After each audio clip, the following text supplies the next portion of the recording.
Oops.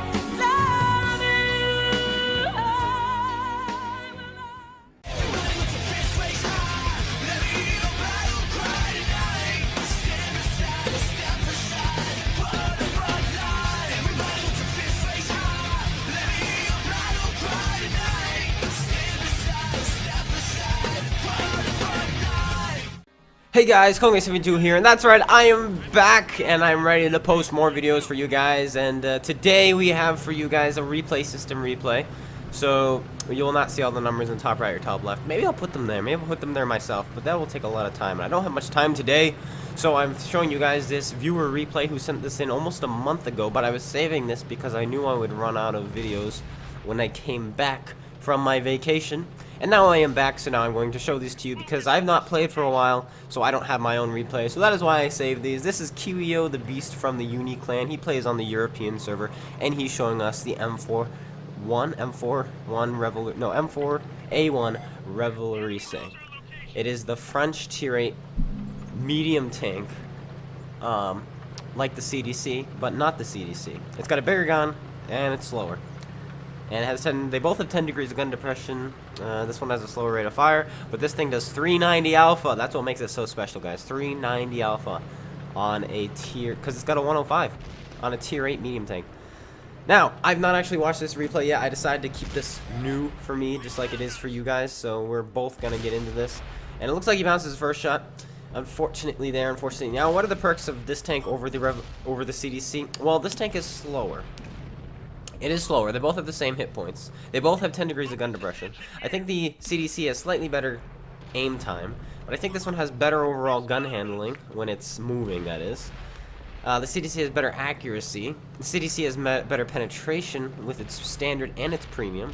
The CDC, I think... Okay, actually, I don't know. I don't know which one has the better DPM, but what makes the Revalorisé special? What makes the Revalorisé special is the fact that it has 390 alpha instead of the 240 most 90s get.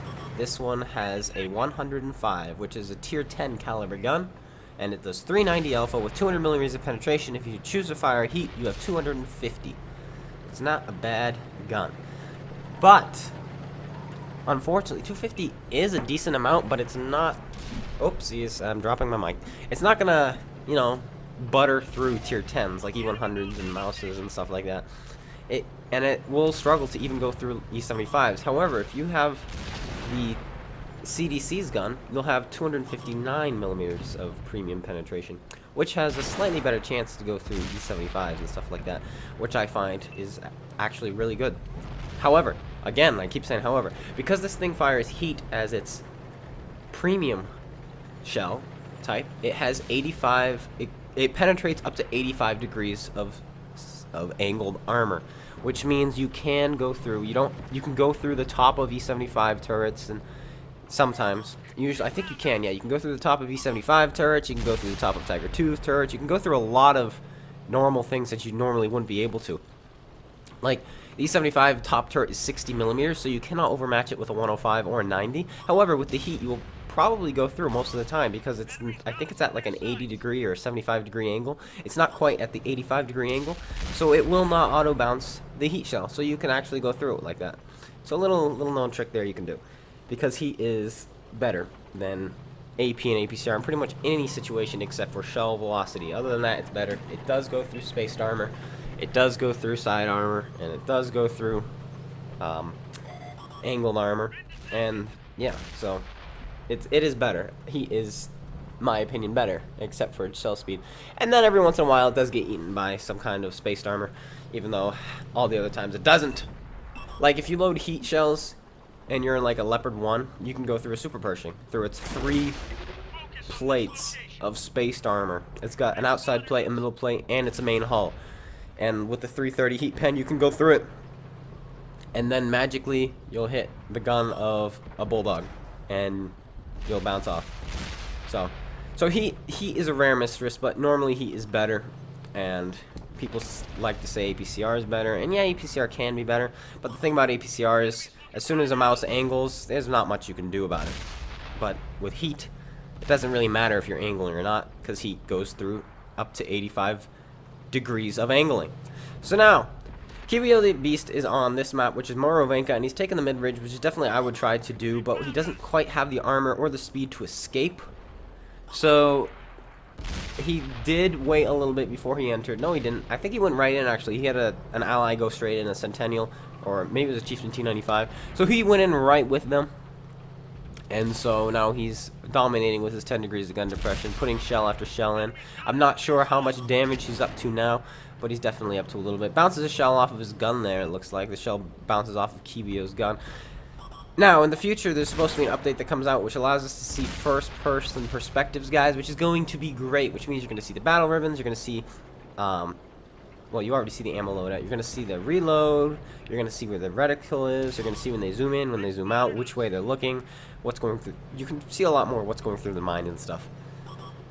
So I'm really excited about that, but until then, we're going to have to enjoy the current replay system, which doesn't quite give as much information, but it's still fun to watch. We'll see exactly how much damage he done how much damage he done in the end.